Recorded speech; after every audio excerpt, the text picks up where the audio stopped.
Bonjour, bienvenue sur notre site clébois.com. Aujourd'hui, dans notre émission, je reçois le collaborateur et le communicateur du chef de l'État qui va nous parler de l'actualité qui sévit actuellement en RDC comme dans le monde entier, le coronavirus. Nous allons parler d'autres actualités, mais ce sera le principal sujet. Donc, j'ai sur mon plateau Monsieur Félix Kabala. Déjà, je vais le remercier d'avoir accepté notre invitation sur clébois.com. Bonjour, Monsieur Félix. Bonjour, Pichou Mangaya. Bonjour, Félix Kala.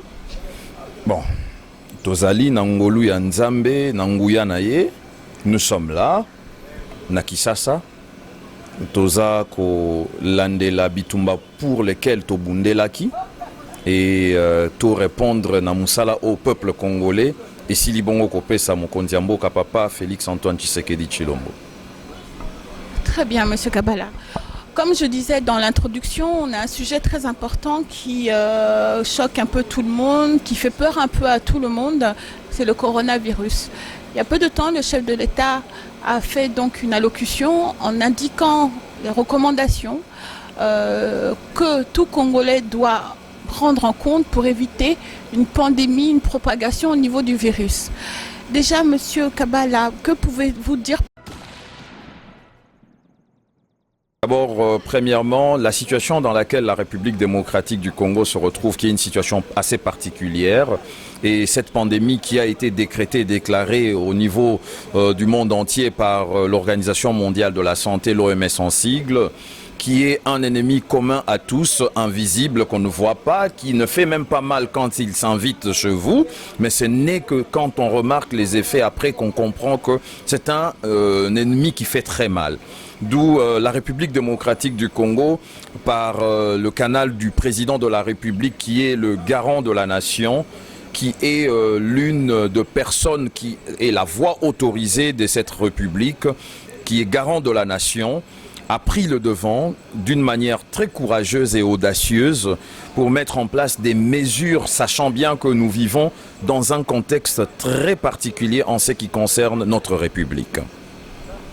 Monsieur Kabala, Batumusu Soubalobaki, au début de l'épidémie, quand le ministre de la Santé nous a fait part du premier cas, Eza mensonge, Pobo Baïba, Mbongoya, l'OMS, que pouvez-vous répondre pour ça déjà ? Non, vous savez, il y a eu trop d'extrapolation à propos et à première communication au ministre et à santé, à Salaki, docteur Eteni Longondo, Aza Motonayebi, Aza Kulutu, Nayebi Boignape Maele Nayendenge Zalaka. Heureusement que Aza Motomoko a paniqué. Il n'a pas paniqué pendant que le gens était en train d'extrapoler sur une communication provenant d'une spéculation. Mais aujourd'hui, avec le cas que nous connaissons de l'épidémie de virus Covid-19, coronavirus, plus personne ne peut s'attaquer à la personne parce qu'aujourd'hui, nous sommes censés maintenant de mettre en application de faire le suivi des grandes orientations que le président de la République vient de communiquer à la nation comme au niveau international.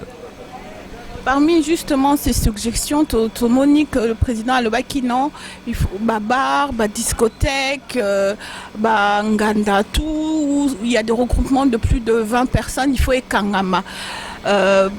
Restaurateur bazolela mbongo ekotate discothèque bazolela pe mbongo ezokotate. Est-ce qu'au niveau derrière le gouvernement compte faire quelque chose pour na entreprise oyo ekangami? Bon, vous savez, épidémie oyo bisom to invita ki angote. Même ata ndenge bandi dans le monde entier bisike bandela ki na Chine ndenge to mona ki lelo bakomi ko longa yango kasi koko setika libongo na Europe esika eza kokoma ebele makasi mingi. C'est vrai que cette pandémie mondiale a comme problème qui va se poser devant nous tous, c'est l'économie. Et à travers l'économie, nous avons un ennemi qui risque de nous faire mal, c'est la spéculation. Alors la spéculation ne peut que provenir des opérateurs économiques véreux. Quelques-uns babandaki déjà na Lubumbashi. Mais fort heureusement que la population est téléméli yango, et même le président de la République, au moment où je te parle, n'est pas d'accord avec toute cette forme de spéculation provenant des opérateurs économiques véreux. La loi reste la loi. Nul n'est censé être au-dessus de la loi. Tout le monde respecte la loi. C'est lui qui sera attrapé en flagrant délit, connaîtra la dureté de la loi et répondra de ses actes devant des instances compétentes. Si, tout le monde dit, restaurant Ezokangama, mais ce n'est pas tout à fait ma question, M. Kabala. Ma question est que la France, dans d'autres pays, tout le monde dit que certaines entreprises. Mais derrière, l'État va être là pour pouvoir aider ces entreprises pour ne pas couler. Ah, Wana Congo, qu'est-ce qui va se passer? Bon, vous savez, par rapport à la crise Oyo, le président de la République a entouré différents spécialistes. A entouré spécialistes en matière de santé, a entouré spécialistes en matière sécuritaire, parce que c'est une question de sécurité également sanitaire et de santé en général. Et il est aussi entouré par des spécialistes en matière économique. En matière économique, moi je vais donner juste ma bonne compréhension parce que je ne me mettrai pas à la place des experts. Je ne pourrai qu'apporter ma petite pierre de contribution, dire « Ah, Papa Mokondi, au monité sika boye, baloba ki boye, ce qui tolobi to sala boye na réalité mboka na biso, au monité ko simba ko tope ko simba te. Yende mutu atikali likolo ya batonyo surtout à ko décider pour avoir décision à malamu. C'est vrai, l'économie de notre pays n'est pas une économie stable. Elle est une économie qui pendant plusieurs décennies a connu beaucoup de problèmes. Et les problèmes à la base de notre économie, le plus souvent, on a toujours réclamé, on a toujours crié haut et fort l'attitude de certains opérateurs économiques. Bomoni awa moto oya sala kazala na bar na ye. Lelo akangi pendant 4 semaines, pendant 1 mois.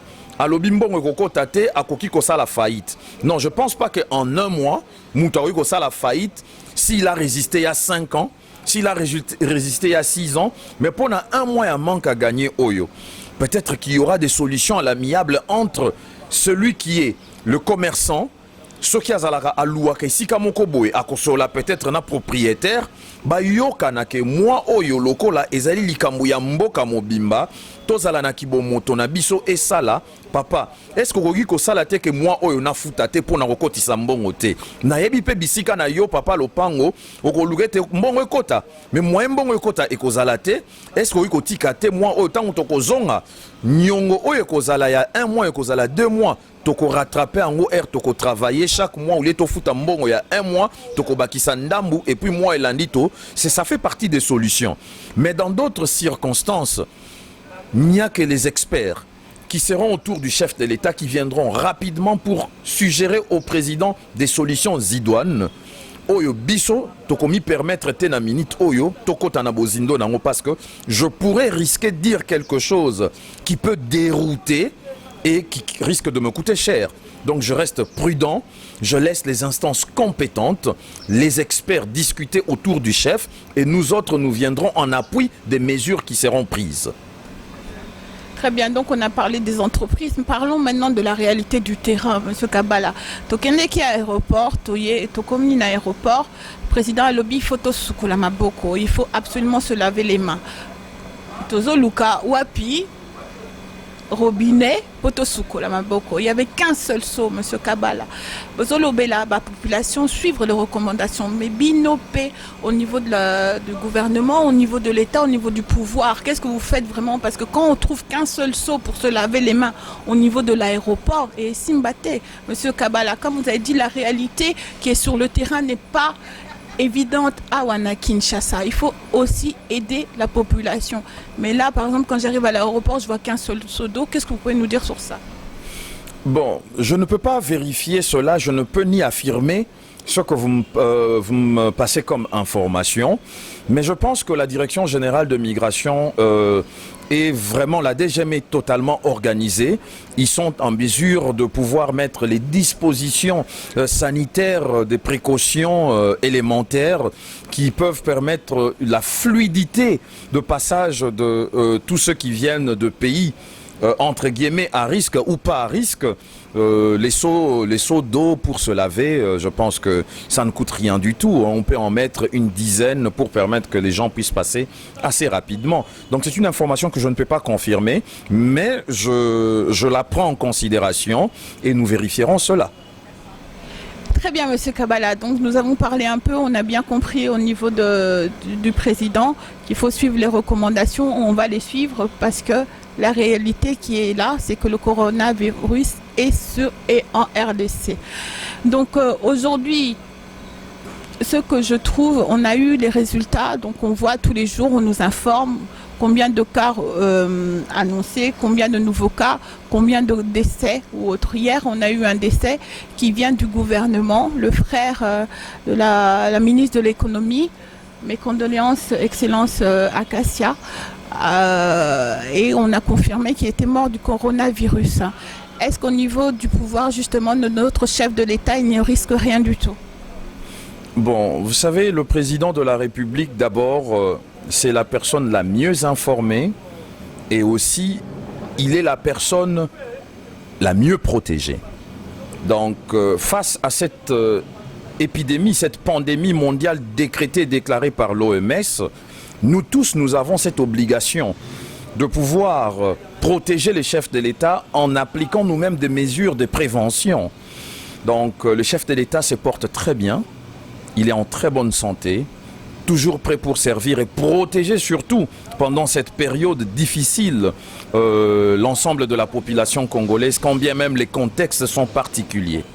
Et en ce qui concerne le décès du frère Edir Kaba, de son Excellence Madame la Ministre de l'Économie, Acacia Bandoubola, je profite de votre antenne, de votre plateau, de pouvoir présenter aussi une fois de plus mes sincères condoléances à Madame la Ministre. Vous savez, nous traversons des moments très difficiles au niveau de la nation, de la République, et pendant ce temps, son frère qui décède après tout ce qu'il y a eu autour de sa mort. C'est quelqu'un que j'ai connu, quand bien même ça faisait un bon bout de temps depuis que nous sommes ici, que je ne l'ai plus revu, mais c'est quelqu'un que j'ai connu il y a plusieurs années, une dizaine d'années, médecin de formation, il était Dirkaba de la ministre de l'économie, le docteur Dedi Bandoubola. Ça fait mal que je puisse entendre une personne que je connus disparaître. Et à l'époque où je l'avais connue, je ne connaissais pas encore Madame la Ministre. Et ce n'est que lorsque j'ai connu Madame la Ministre, quand nous étions encore en France, vous êtes témoin, hormis le fait qu'elle est ministre, elle était ma vice-présidente de la section UDPS en France. Moi, j'étais le responsable de la communication en France. Et hormis cela, elle reste mon amie. Elle reste mon amie et je suis vraiment touché du fin fond de mon cœur. C'est que je peux demander à Madame la Ministre qu'elle soit forte. Je la connais comme étant une vraie battante. Elle est une vraie combattante. Elle va résister et pour la famille, pendant cette épreuve, nous demandons à ce que toute la famille soit autour de cette cause et qu'il fortifie en particulier leur mère que je connais également. Afin de traverser ces moments si douloureux et difficiles. Juste une question par rapport à ce premier cas. Et ben ici tout le monde, mais il y a quand même une incompréhension, c'est qu'on n'a pas de clarté au niveau de tout ce qui se passe. Il y a eu un cas qui touche quand même le gouvernement, c'est-à-dire le Dirkaba de la ministre de l'économie. Est-ce que vous, au niveau du gouvernement ou toi en tant que communicateur, on n'a pas eu une information concernant cette mort-là? C'était des spéculations, c'est rentré peut-être que... Est-ce qu'on ne peut pas avoir plus de visibilité vraiment par rapport à ce qui se passe, des cas, des décès ou autres? Il y a beaucoup trop de spéculations.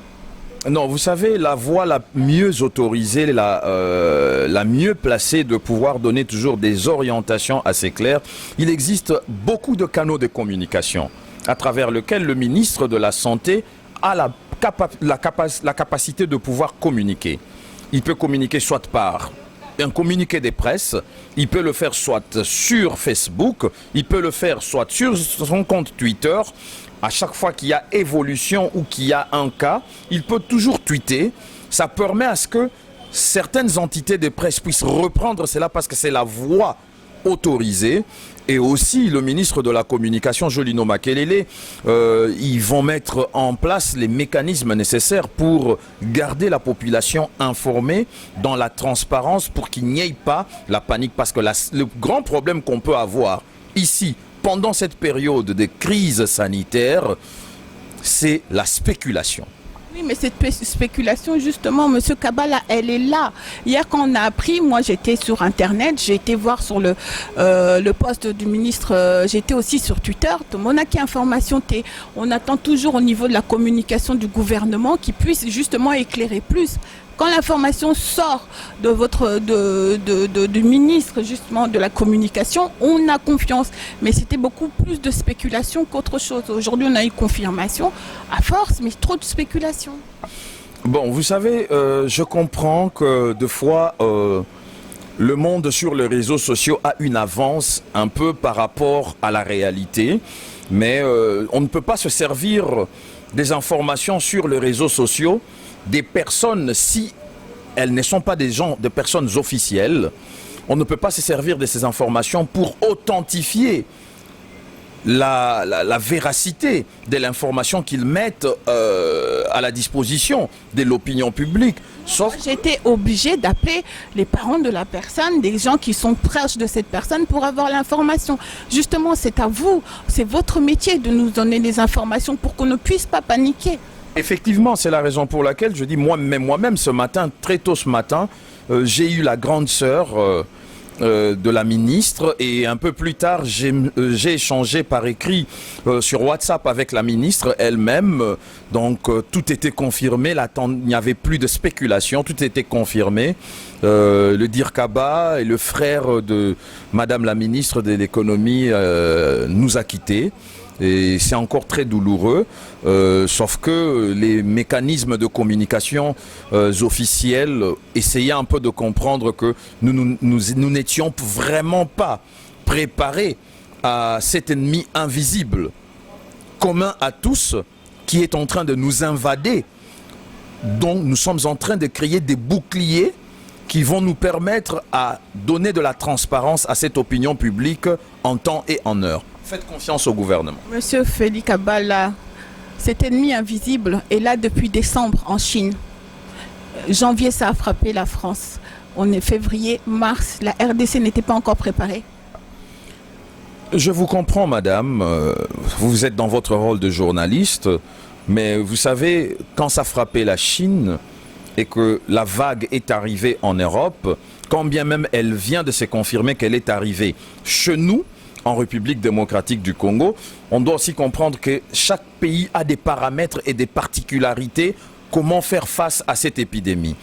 La vitesse à laquelle elle s'est propagée en Europe, la vitesse par laquelle les gens succombent en Europe, ne peut peut-être pas être la même ici chez nous, parce que nous pouvons peut-être prendre des mesures de prévention, non pas pour guérir la maladie, mais c'est pour contenir que la propagation n'ait pas une forme exponentielle comme dans d'autres cieux. Très bien, donc on a fini un peu le sujet sur le coronavirus, excusez-moi, cet ennemi commun que nous avons qui est en train de frapper le monde entier. On va rentrer très brièvement parce qu'on ne va pas vous prendre trop de temps, je sais que vous êtes un peu appelé partout, Monsieur Kabala. Pour parler brièvement de l'UDPS. UDPS, ça chauffe. UDPS, en ce moment, on a vu les combattants mécontents. On a vu les combattants venir devant le siège de l'UDPS. On a vu des combattants se battre entre eux, même aller jusqu'à se frotter avec le secrétaire général. Que pouvez-vous nous dire sur ça? Bon, vous savez...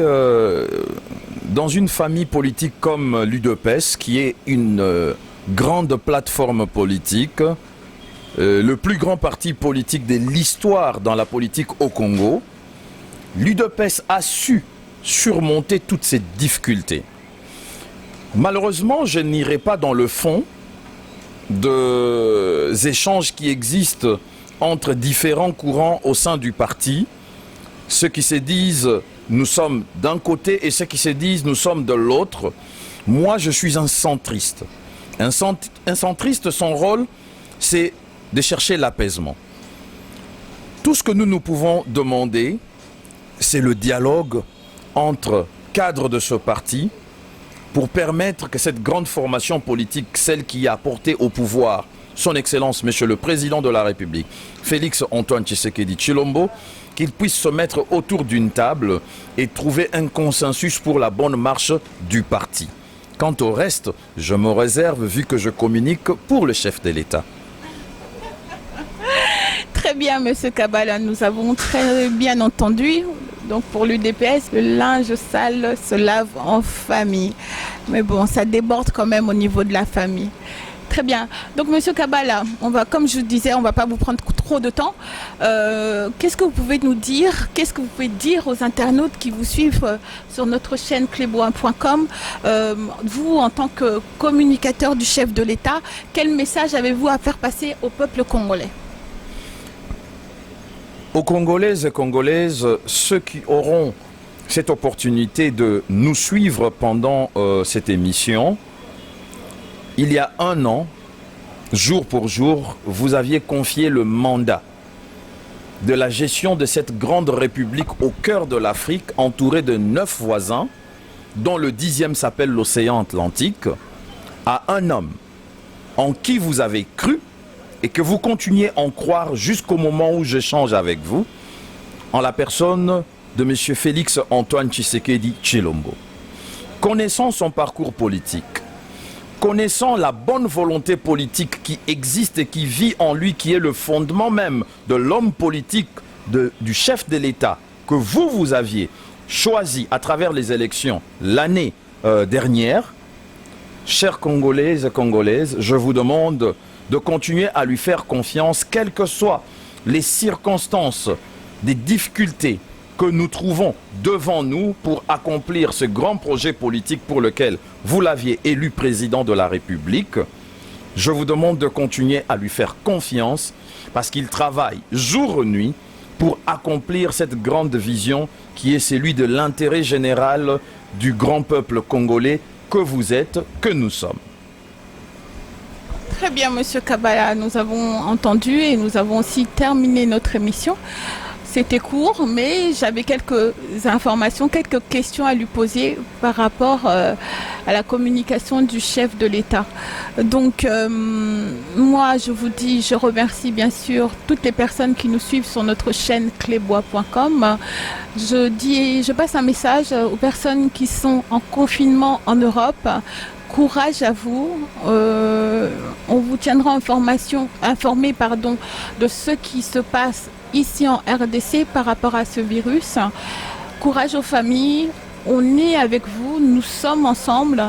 C'est un passage difficile. C'est un moment difficile. Très franchement, je ne pensais même pas que mes enfants auraient pu vivre un moment aussi difficile. Mais s'il vous plaît, restez chez vous. Ne bougez pas. Lavez-vous les mains quand il faut sortir. Préservez-vous. Il n'y a rien de mieux que la santé. Rien de mieux. Et Zablagte, même à Wanakin, faites attention. Si vous voulez boire quelque chose, achetez votre boisson, buvez ça chez vous. Prenez soin de votre santé. À très bientôt sur notre chaîne clebois.com. Merci à l'équipe qui nous suit. Merci à Arman Emporio, garçon stream derrière la caméra. Merci de la nation. Merci à Irène Mwanza, merci beaucoup au grand boss Jean-Claude Mokosaka pour son soutien ici à Kinshasa. À très bientôt, merci.